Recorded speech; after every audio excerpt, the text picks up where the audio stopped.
So, have you guys installed Postman beforehand, or how many of you haven't installed it? If you have, it's okay. If you don't have, that's also fine. I'll operate on the web one only as of now, so it will be easy for all of you. So you can go to Postman, and there's an option. You can see my screen. You can directly apply for web.postman, and you'll be able to access all the features. Okay. I don't know if it's available to all of you, but yes, I think it's available to maximum people. So if you haven't installed it as of now, that's fine. You can access it from this website too. For you, it might be different. Just sign in and create an account. As soon as you create an account, you will like get access to this. Or you can try web.postman. I think you'll be able to access this particular thing.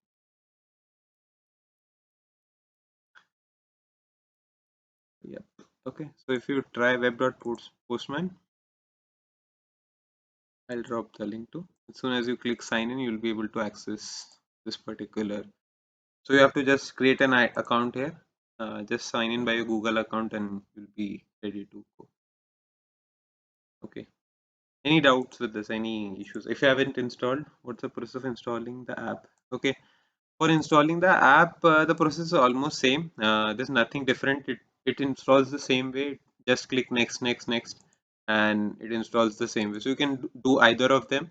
The advantage with this is you don't have to install a complete app. But if you want, you can do that. That's not an issue. So I think more or less the functionality in both of them are same, and there's no difference. There's no typical difference between them. All of them work the same way. All of it starts the same way. So if you want, you can follow that too. If you can download it.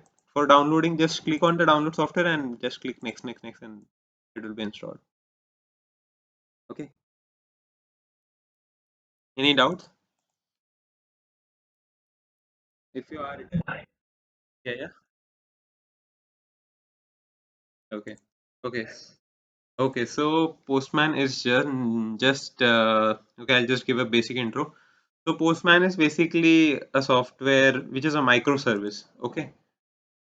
Okay. I'll explain with an example. So you see many big companies. There are hundreds of thousands of companies present on internet. There are some companies that make products. Okay, so they'll make products. So products are product based companies. Product based companies. Can anyone give example of product based companies? Yeah, yeah, great.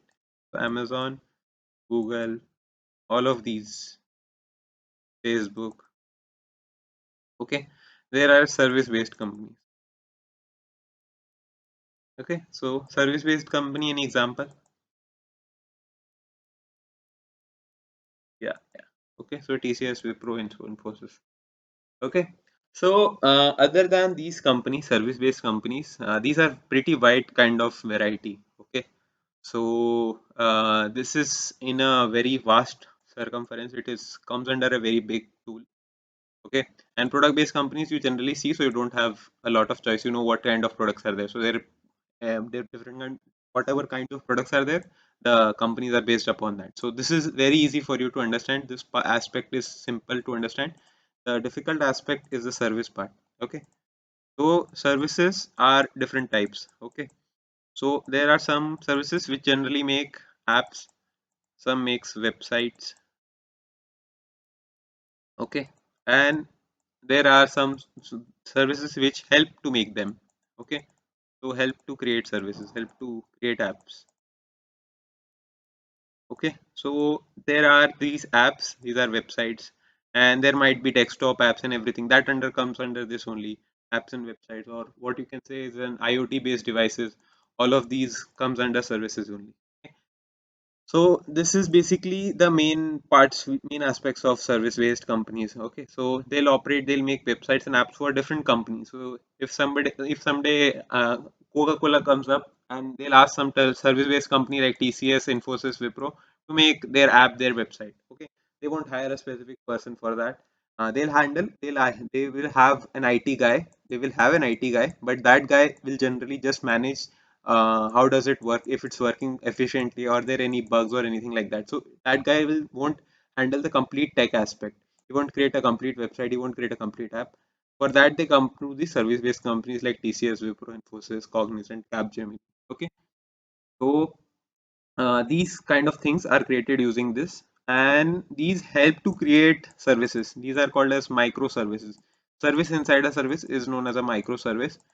So these microservices, what they do is they help these big companies to make app and websites. Okay, so one of the example of this is I'll just I don't remember exactly the name.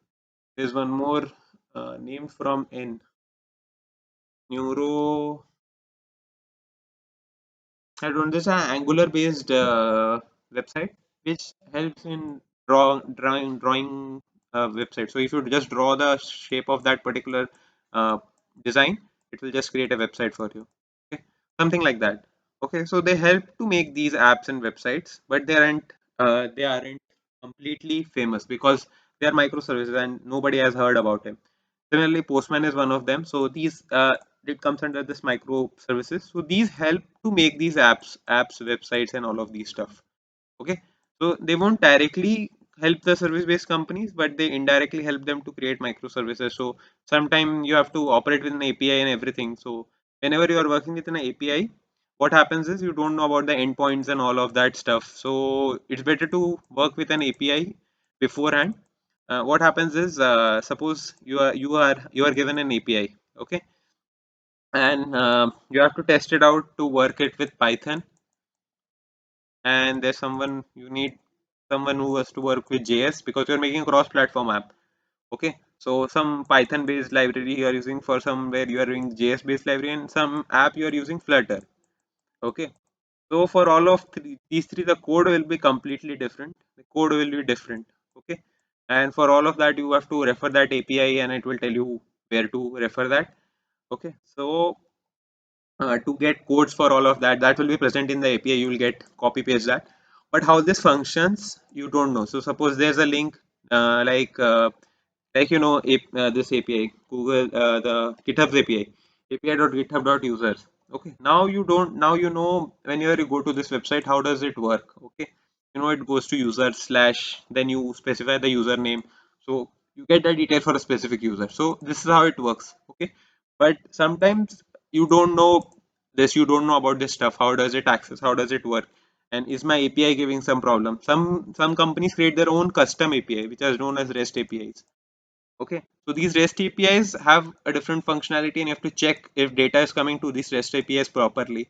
So whenever someone fills up a form, if that data is present in that REST API, or if it's not coming, then there's some error inside it. Okay, so such kind of stuff is generally handled by these kind of services. So it's basically handling APIs and how does it access, how does it work, and what kind of at what endpoint does it show the output, at what endpoint should you give the output. So that's all is done using APIs. Okay, so you don't have to wait for the person to write the code, all these three people to write the code and then test it. You can just test it from here, that what should be given in the parameters, what should be given in what should be the parameter here, what should be the header here, so that the data can be sent. Okay, so all that can be handled using this Postman thing, and you don't have to go deep. You don't have to go in this Excalibur or sorry, into testing each and every API from browser. Okay, so it's Postman is generally said as browser on steroids. Okay, so steroids. What are they? So steroids are basically chemicals which you put up to boost your browser. So that's basically Postman. So you don't get a good output like this. You don't get a good quality output. You just see this in a different format. So Postman just gives a better insight into a browser. It will give you some extra insight other than the normal data. Okay, so we'll move on. So I'll I think most of you have installed it. If somebody is left installing Postman, you can let me know. Okay.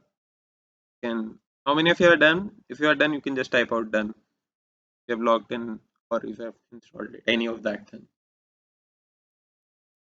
then great, great. Okay, and any doubts with anything I've explained, just ask me, stop me. Okay, okay, three of you have done, and I think Rosie has also finished. Anyone else? Apurva and Nisha, you both? Okay, till then just log into this particular website. I've dropped it, downloading it. Okay, you can access the web one till then. Okay, you can access the web one.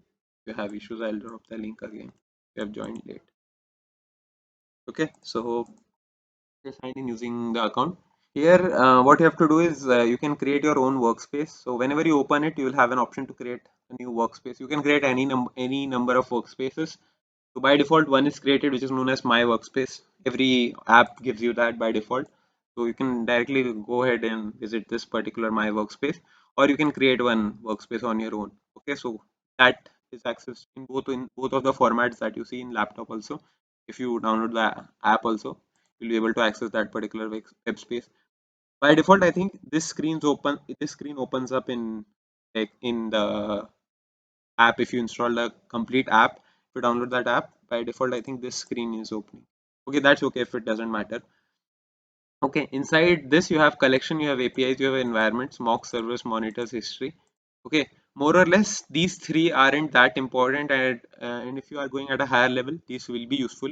But for a low level, which when you're working with APIs and stuff, this isn't that important. So you can create your own collection, and inside this collection you can keep multiple items. So suppose you are working on a project based upon some certain API, like you are working with the GitHub API. So what you can do is you can create a workspace named as GitHub API.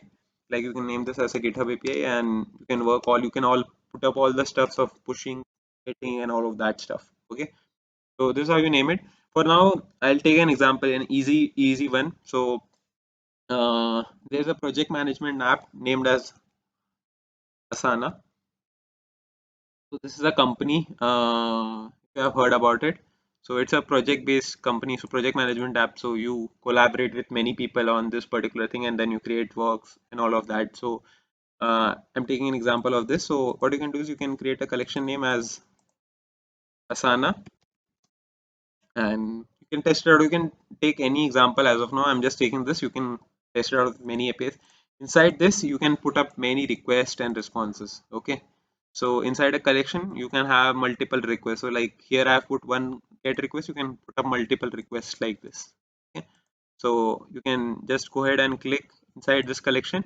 You can right click add a request, or you can right click on this and you can click plus here, I think plus here, and you'll be able to do the same thing. Okay, so you can click plus and it will be created inside this, or you can do any of that. You can click add a request, anything, and you'll be able to do that. Even if you create here, you can create a request from this particular thing. Okay, so any doubts with this, any problems you have, just let me know and stop me if you are facing issues. Okay, I'll drop the link to Asana too. You can log into Asana too.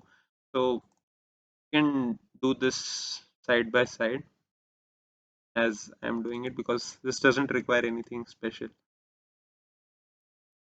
Okay, so this is the website, and just install those two. Just log into web.postman and create an account at asana.com. Till then. Okay.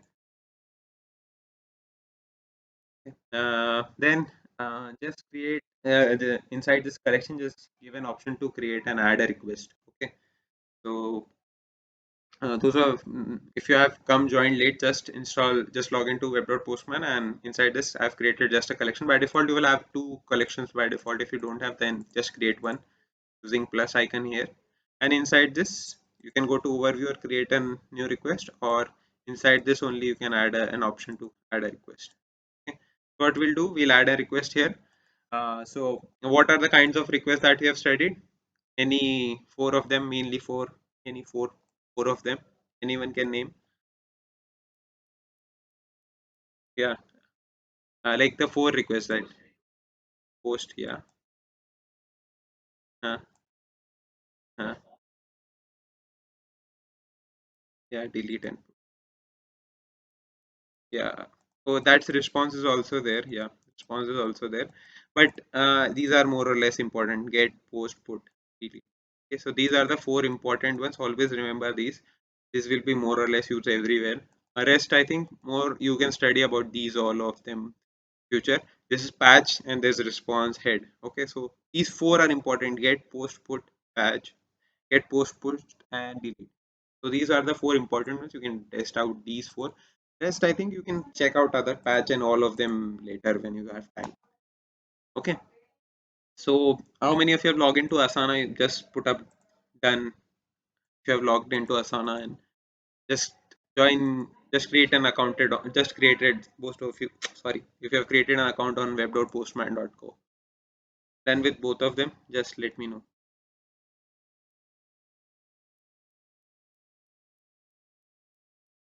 Nobody has created an account, done. Okay, Vijay has done. Yeah, I'll wait if you have created. Just, it's not a very difficult task to do. I'll just explain two or three basics and have create. Okay, just log in into that if you have. Great.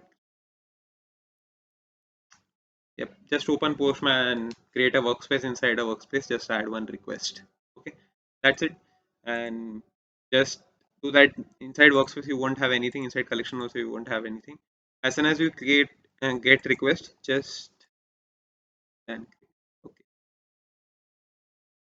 Okay, so whenever you download it, you will get up to app.asana.com/home for this or any of that particular workspace. By default, don't create any workspace or project. You don't need to require that as of now. We'll be just creating a simple task. Okay, so I'll teach you how to do it. At so there will be two or three workspaces. If you create more workspaces, it will be visible here. If you just keep one workspace, it will be just displayed like here. I've created one's my personal, one is for my company. So that's how it's done.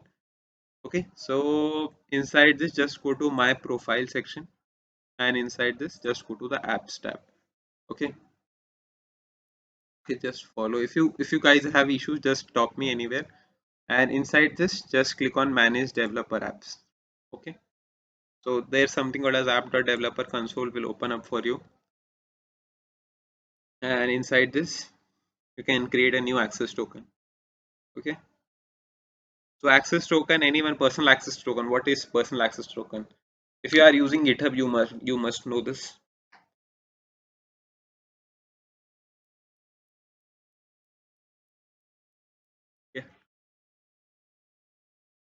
Yeah, yeah. Go on. You can ask doubts.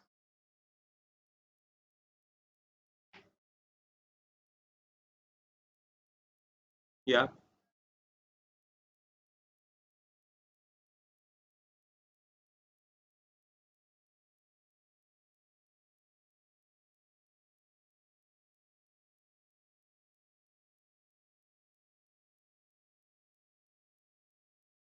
Okay, so in some cases, what happens is in big companies like Asana.com or Twitter, or you go for Facebook, these companies they will give you an API for a specific user, okay, so that you don't misuse it.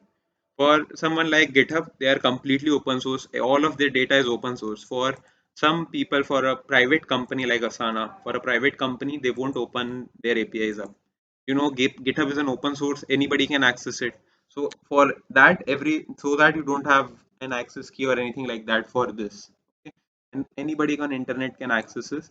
But for Asana, this is a private kind of thing. So for most of the private data that you are accessing, something which is for a particular company or which is specific to a particular company, all of that data will be accessed using a developer console only. 99% will be accessed using developer console only. If you are using a product based application, if you aren't using a product based application, if you are taking some data from Kaggle or other data, you can access their APIs directly. Okay, so you won't have an issue with that. Okay, am I clear? If you have doubts, okay. Yeah.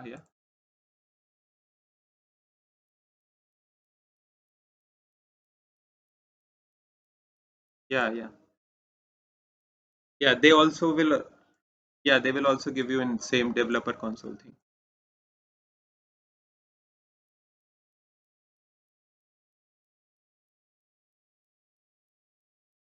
No, you can access this personal token anytime, and this is only specific to you. Just that, don't give it to anyone else. If there's a lot of usage on this particular data of the account or access token, what will happen is they will ask you for some charges in case if it goes very large. Okay, it doesn't happen generally in hackathons when you're using it, but if it goes to someone else and somebody misuses it, in those cases they'll ask you for charges, but they won't directly ask you. You can block them on email or something like that, but this is an case that can happen. Okay, so that's why they give you a chance to create a personal access token, and this is only specific to you and the code will be only visible to you. Okay. Okay, so that's it. You can create multiple access token for yourself. So public personal access tokens are something which are designated to specifically you. Okay, and nobody can access it. It's only specific whenever you're accessing in any API from internet. So if I click on documentation, this is an API link. Okay, app.asana.com API/users/me. If I try to access it by default, it gives me an account because I'm currently logged into this particular app. Okay, if I open this particular link on an incognito tab, okay, so I access it in an incognito tab, uh, it won't give me an authorization. Okay, so it's not authorized. So that's the advantage of Asana, that it's not accessible to everyone. Only ones who give access to this can access it. Okay, if you give access to Asana to access your APIs, that person will be able to access it. And as I'm logged in, I can access this API as of now. Okay, but in Postman also, if I try to view this particular request, it will give me an unauthorized access. So select get by default. Okay, it gives me same thing. It's you are not authorized, and help message, if you want to see that, you can just click on that particular thing and it will redirect you to that particular site. Okay, so it gives me not authorized and I have to first authorize it. So there's a tab named as authorization here which you can do it, but it isn't useful um, as of now because there are a lot of uh, tokens inside it. There's an option which is known as a bearer token, and there's something called as no auth. There's something called as inherit all from parent, auth 1, auth 2, auth 3. Okay, so we'll go into that, don't worry. But by default, I just wanted to show that by if you do access it from anywhere inside the place, inside whenever once you are logged in, you can access that particular link, but nobody else can access it. So this link is specific to your profile and you can only access it. Okay, any doubts with this? How is this working? Okay, so personal access token is specific to you and nobody else should be given access to it. So I'll create one for, as of now I'll just create one for Postman and just click on agree terms and create a token. Okay, and just copy this token inside a notepad as of now.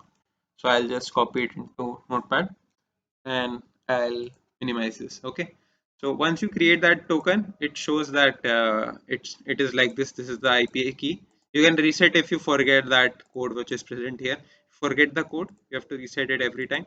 But if you haven't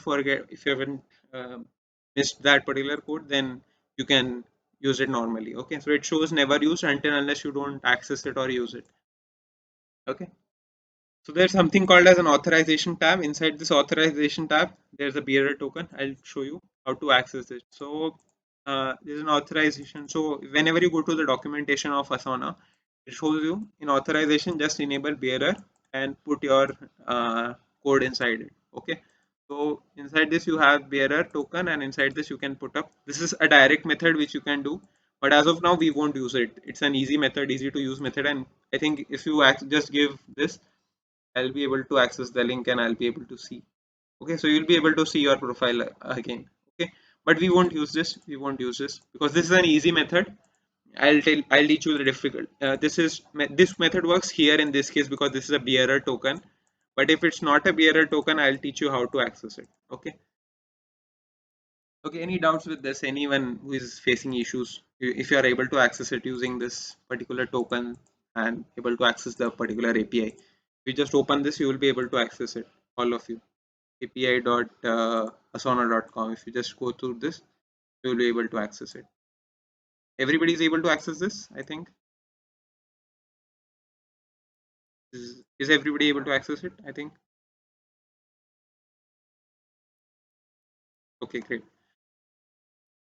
Just type done if you're done, if you're done accessing it. Okay. So create your personal token and I'll teach you how to authorize. So there's something called as params, there's something called as authorization, there's something called as header, there's something called as body, there's something called as prerequisite, there's something called as setting, there's something called as test. Okay. So for now I'll create one more inside this I'll create one more request. Okay, inside Asana I'll create one more request. Okay, add a request. Okay, so I'll create one more request inside this, and for now we'll take an easy example. So we'll go to google.com. Okay, if I click google.com send, what happens is it opens up an HTML. It shows me all the HTML which is present in Google, and inside this you can see the raw one which is visible to you whenever you open inspect element. Whenever you inspect it, you will see something like this. There's something called as pretty which makes it look better, and there's something called as preview in which you can see the UI of that particular page. Okay, you can see here Google's logo and everything. You can search for it. So whenever you go to google.com you see this. The difference is images can't be loaded here in this case. Okay, so that's why it's just showing like that, but images can be loaded. So whenever you make a search to Google, what happens is, I'll show you for example.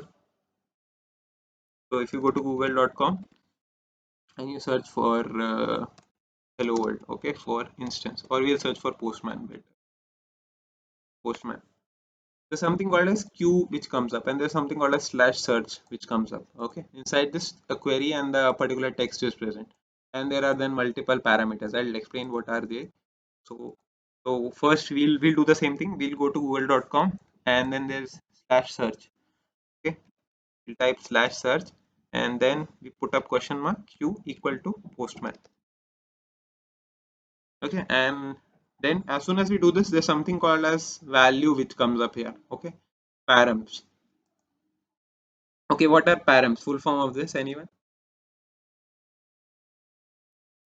Params full form? No one? What should be the full form of params? Query params, what are they? Anyone? Right, guys, it's so simple. What should be q equal to postman? Parameters? Yeah, parameters, right. Yep, so these are basically parameters, right? Parameters, right? Okay, so these are many parameters which you can give. So there's some parameter named as query, which you give. Query is basically whatever you want to search, and as soon as you click search, you can, if you click on preview tab, now you can see what comes up when you search for postman. All of that stuff comes up. Okay, you can see a normal HTML page if you go to preview option. With raw you can see the HTML, and pretty also you can see the HTML. Okay, and inside this, if you don't want to write something here, you can write it here also. So there's something called as lang, which is for language, and you can type US here. So if I do lang in US and click send, so this will also give me the preview, and now you can see something which is related to USA is coming here.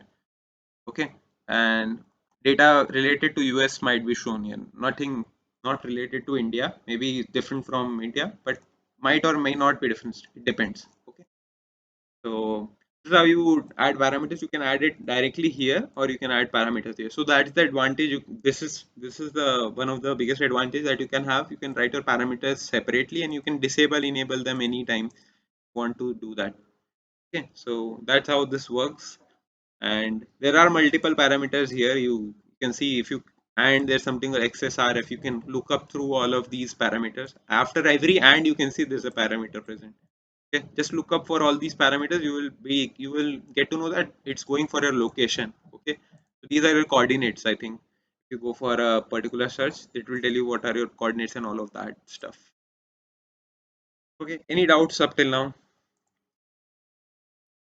I think none. If you have, just stop me. Okay, so this is how this parameter section works. There's something called as headers. So there are 6 hidden headers by default.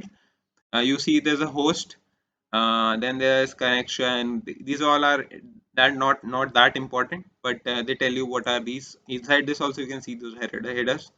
So this content type, what type of content, this is an HTML content which is loaded, and date expires, all of this. These are just a detailed view to check. Whenever you're having a lot of errors, sometimes it shows that there's an error in content type.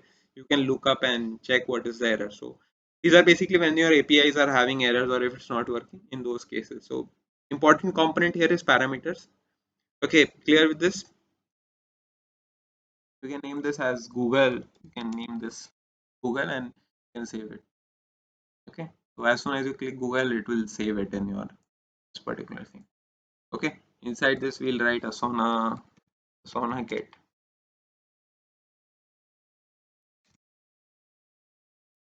Okay. This is for a get request. And now inside this, similarly, if you want a parameter, we can add a parameter. So I'll just remove users.me and we'll just keep this as an API. Okay, here I'm not able to authorize it, so I'll show you how to authorize it. So whenever you are working with GET request, the two important things that you will be working mainly with is params and body. Okay, rest all are important, but not that important as compared to any of that stuff. So these are the two important things that we'll be working with. There's body, cookies, parameters, and test results also, which are important here. But more or less, the important format here will be everything will be in JSON. There, everything was in HTML. If you have heard about it, this all came up in an HTML format. You won't see it in JSON. If I type JSON, it won't come up in a JSON format in a write format. Okay. So whenever you are accessing an API, it will always be in JSON. By default, this is in HTML. I won't modify it. Okay. So every time you access a API, it will be always in JSON. Raw format, pretty visualize. Any of if you do visualize, if you do preview, there will nothing, just an HTML part here, because whenever you access an API, it just comes like this in front end. Okay. So inside this body, just go inside form data. You can go to form data, and inside this you can access some value if you want to put up something, whatever parameters are there. So we'll look up to the API. We'll search for workspaces. So if you have created multiple workspaces, you can look up for a workspace. So there is something called as get workspaces, and if you do get slash workspace, you will be able to access a particular workspace. Okay. So first we'll see what are the workspaces present. First we'll access this API with authorization. Okay. So I'll authorize it first. So inside header, come up and just type authorization. Okay. So inside this value, if I just show you how does it work. So you click authorization here, then this column comes up by default. Okay, so if you don't want to, I'll show you. You click bulk edit, you will be able to see this column comes by default whenever you do key value pair edit, and inside this value you just have to specify bearer and the access token. So you can see you have to put bearer and the access token. So we'll do bearer and then we'll write the access token. So here we'll write bearer and the access token. Okay, so what was the access token? This is the access token. Okay, and as soon as you do this, you click send, and now you'll be able to see. Okay, did I write it right? Is there any mistake? B-A-A-R-E-R.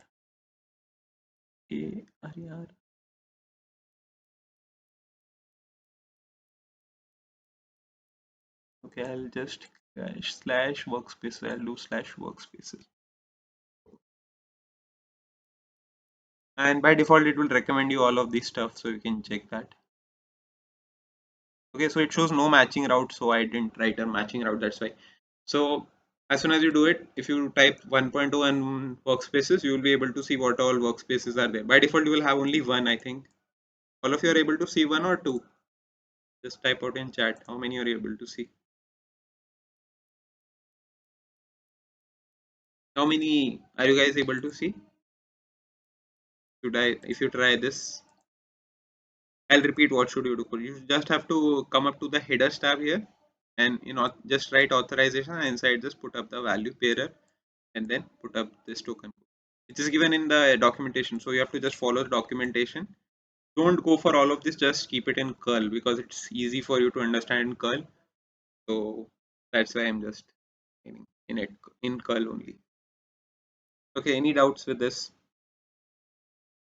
And how many are you able to see? How many workspaces are you able to see? You click it. Nobody is able to see.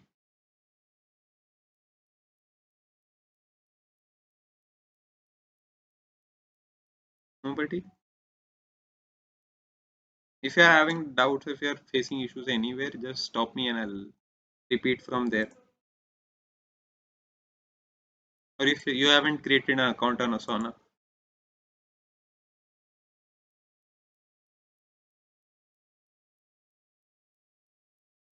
I'm facing an issue. yeah, yeah. Okay. Same for me. Don't worry. That's okay. That's fine. Don't worry. You don't have to do anything. If you click, you can create one. It's okay. You can create one. No problem. If you want. This stuff is done in Postman. Okay. So do this once. Just go to headers and in authorization, just make a value. You can create one workspace and that's okay. As many as workspaces you want to create. Just remember the ID for them, which will be shown here. GID. GID, anyone? What should be the full form of GID?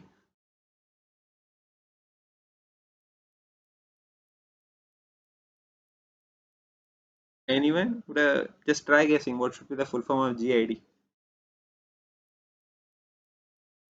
These are common terms which people use whenever they are making an API. So, what should be the full form of GID? It should be more or less self-explanatory. Just try, guys. No problem. Say if you make it wrong. What should be the full form of GID? Here you can see there's something called as GID for both of them, for both the workspaces, my company and personal. Anyone?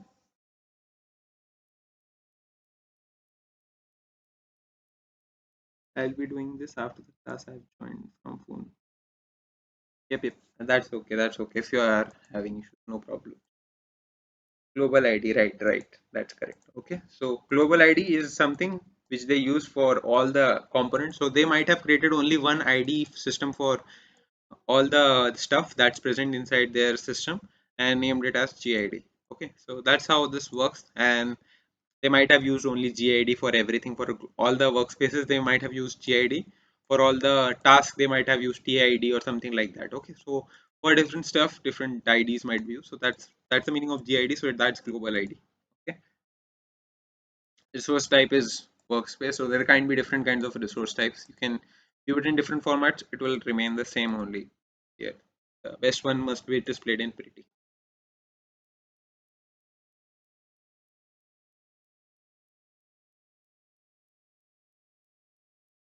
Okay, are you done making that workspace one of the workspace? And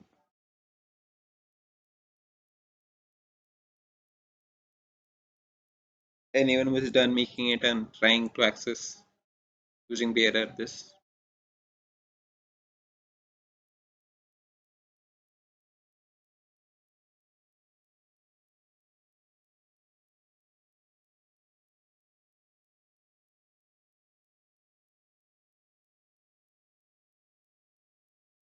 Yep, yep. Ask.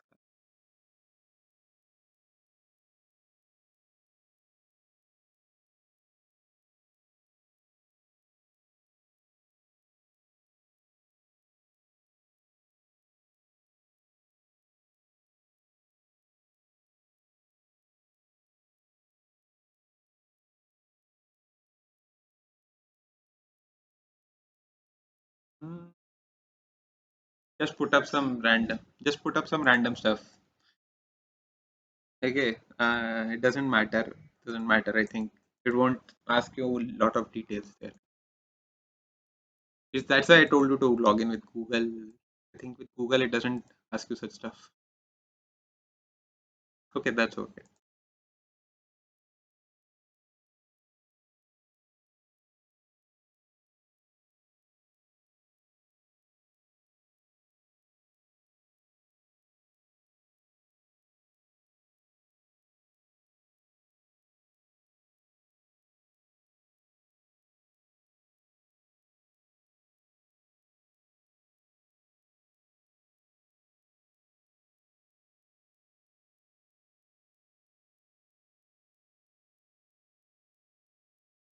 Okay, so I'll continue because we are running short of time.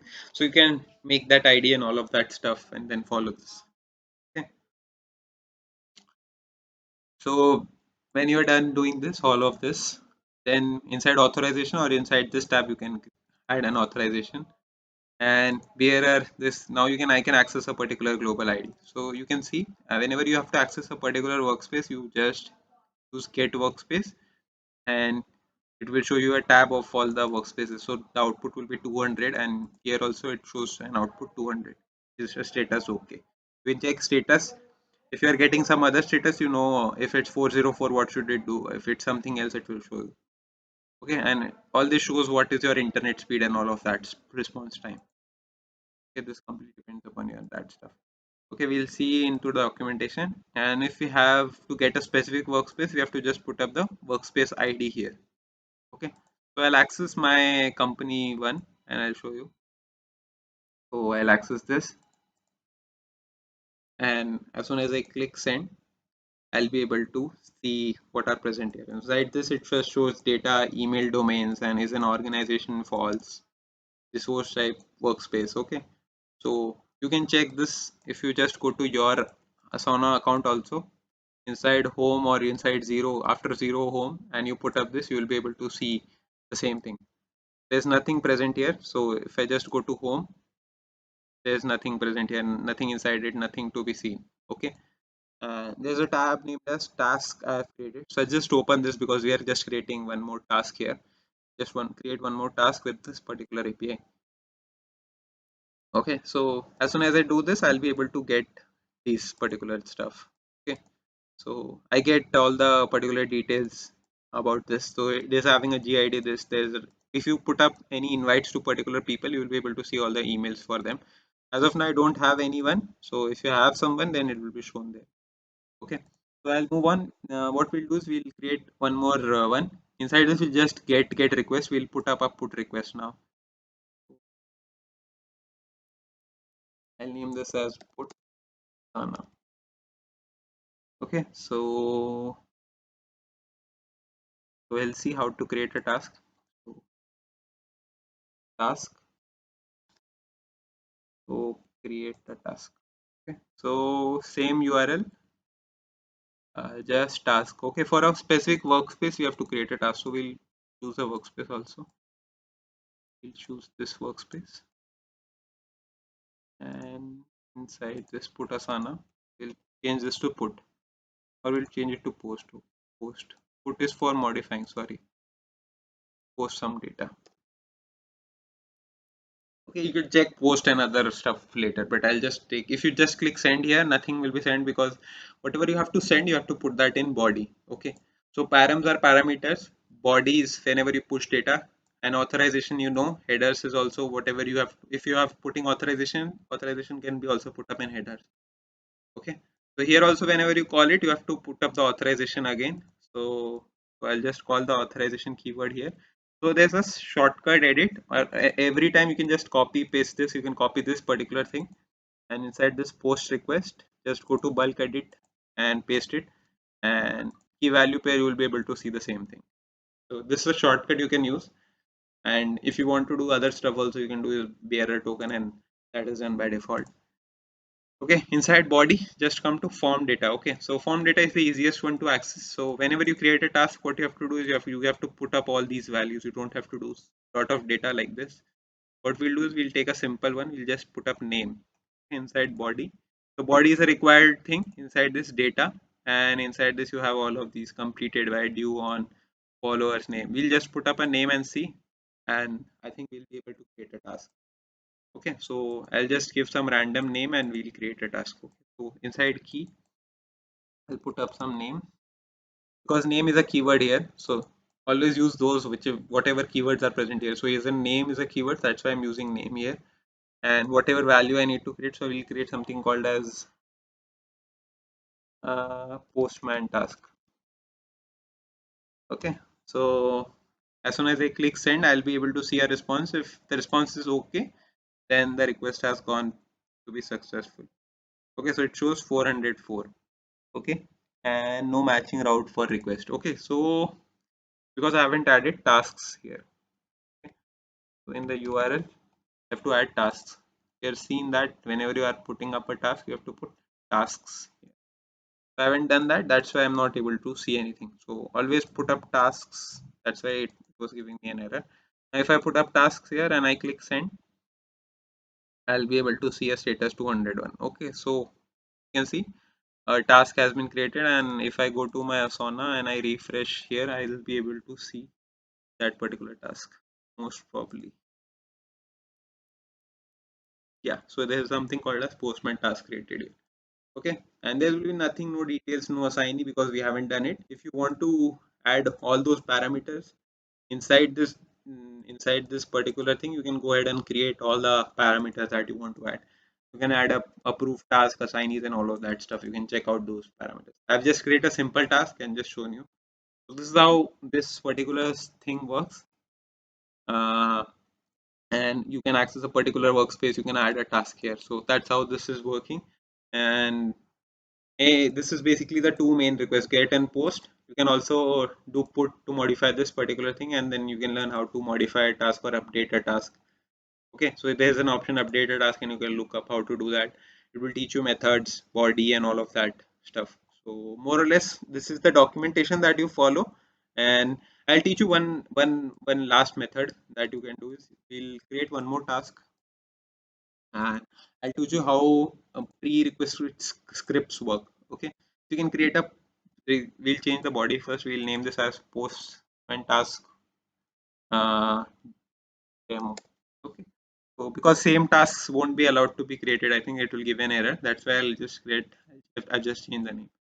Okay, so there's something called as prerequisite scripts. Okay, so prerequisite scripts are scripts which run before this query runs. Okay, so before this query, you want to check if a particular stuff is right or not, if a particular stuff is executed in a right format or not.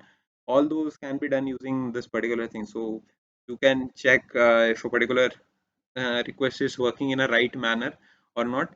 All of this is handled by put request. You can even check if the status code is right or not, if it's showing this particular size is less than or not. So in some cases, what happens is an organization wants the data to be max minimum to be sent to a particular file. If the data is higher, okay, then they won't allow a particular script to run. Okay, so something like whenever you're uploading some data to Google Drive, if there's a restriction of 500 MB or 500 GB, and if you're uploading something above that, it should give an error.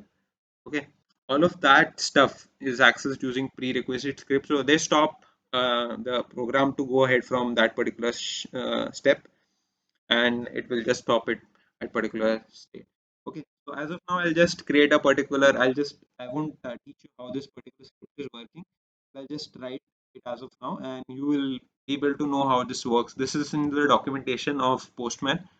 So pm.test, okay, pm.test, and inside this you can check if a status code is 100, status code is 200, and then we'll write some function. So this is just a method which is given. PM test is a function which is given by Postman to check if this particular stuff is a if this particular object is working with prerequisite script. So whenever you have to put up a Postman check test, you use pm.test to check if that's a right format.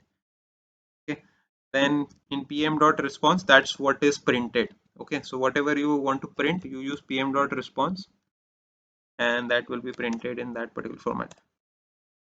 pm.response.to.have status. This is basically checking a method, this is just a method to check if it's in a right format. This won't be that much useful, but if in some organization you want to check if it's giving a status code in a right format, then it will run that.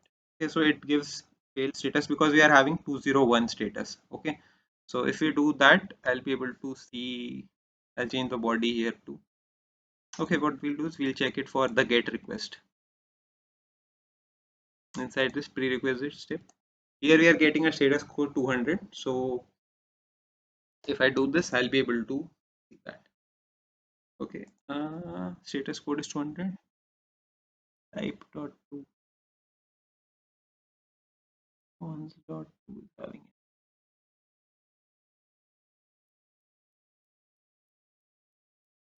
pm.response.to.have is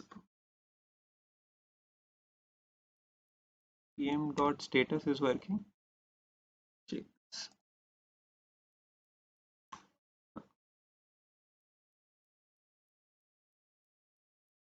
I don't know, but this is how it works with pm.test. You basically put up any keyword, and inside this you can check if this is in a right format or not. Okay. I think it's Postman. I think it's Postman, and I'm using PM, so it might give me an error. Postman dot. I don't know. I used this a pretty long back. Okay, something went wrong. So it must be PM only. Hmm. And it should give 200. I don't know why it's not giving it. So this is how you can test it also if you want to check if it works. So here it shows test result failed, but I don't know why it's doing that.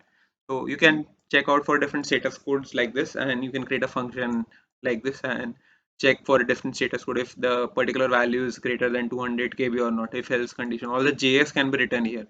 So for that stuff, it's basically used. More or less, these were the two important things that you use here. Params and inside this how to put up data. So inside body you put data in post, and inside get you use headers and authorizations to in headers you put up all the data which you are putting up. Okay. So in key value pair you put up the authorization. So more or less these are the important features that you will use. But if you want to use it for a different language like code, Node, Python, Java, you can wait for them to write the code, until then you can test and play with the API and how does it work. Okay. So basically before in an hackathon, this is generally really helpful when you are doing it. So in hackathons, you can give this work to someone else who is less knowledgeable about coding. You can just put up links and everything and test it out. You don't require a lot of coding knowledge to do this. Okay, so you can play with the endpoints and all of that stuff. So that can be done with someone who is less aware about this stuff. Okay, any doubts with this? How does it work?